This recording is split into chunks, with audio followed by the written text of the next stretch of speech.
उसमें जगह कम है।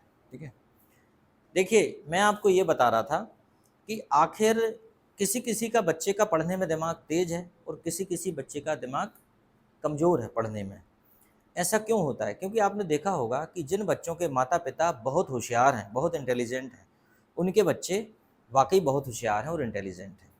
इसका मतलब ये है कहीं ना कहीं इंटेलिजेंसी का जो असर है वो जेनेटिक भी है, जेनेटिक भी है। तो अब इससे हमें क्या सीख लेना चाहिए?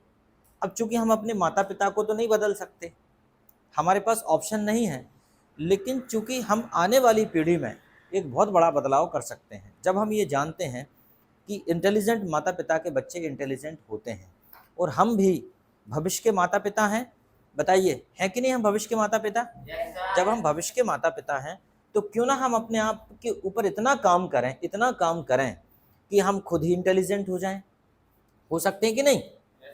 तो अगर हम खुद भी इंटेलिजेंट होना चाहते हैं तो हमें क्या करना पड़ेगा? हमारे खुद के ऊपर काम करना पड़ेगा। समझ में आ रहा है कि नहीं? अब ऐसा नहीं है कि अब आप पता चला कि पढ़ ही नहीं रहे और बाद में जब आप कभी पेरेंट्स बनोगे तो फिर आप अपने बच्चों को परेशान करोगे। तुम उनसे कहोगे अरे तुम तो गधे हो, तुमको कुछ नहीं आता। फिर वो ये कहेंगे पापा पहले खुद को भी देख लो। कम से कम ये है कि ज़िंदगी में इतना तो कर लो कि अपने बच्चों को दूसरों को उदाहरण ना देना पड़े कि देखो बेटा अंबानी कहाँ पहुँच गए, देखो विराट कोहली कहाँ पहुँच गए, देखो ये फलाने कहाँ पहुँच गए, वो नेता बन गए, वो बड़े बिजनेसमैन बन गए। तो कम से कम इतना तो कर लो कि अपने बच्चों को दूसरों के एग्जाम्पल ना देना पड़े।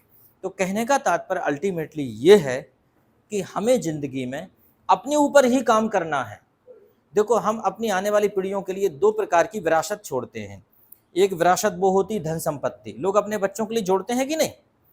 धन संपत्ति जोड़ते हैं अपने बच्चों के लिए कि नहीं जोड़ते? जोड़ते हैं। कोई बहुत सारी ज़मीन खरीद लेते हैं, प्लॉट खरीद लेते हैं, धन बैंकों में जमा करते हैं कि हमारे बच्चों को कोई तकलीफ ना हो। लेकिन मैं कहता हूँ अगर आप अपने बच्चों को सुपर जीनियस बनाना चाहते हो, उनको कामयाब बनाना चाहते हो, तो बच्चों पे कुछ मेहनत करने की ज़रूरत नहीं है। तुम खुद अपने आप पर मेहनत कर लो, क्योंकि तुम खुद भी बच्चे हो। अपने आप पर मेहनत कर लो, खूब पढ़ो, खूब पढ़ो। ये भी एक प्रकार की विरासत है। जैसे कि हम एक मोबाइल को का डाटा दूसरे मोबाइल में ट्रांसफ़र कर देते हैं, ऐसे ही हमारे गुण, हमारी क्वालिटी, हमारे संस्कार सारे के सारे अगली पीढ़ी में ट्रांसफ़र होते हैं।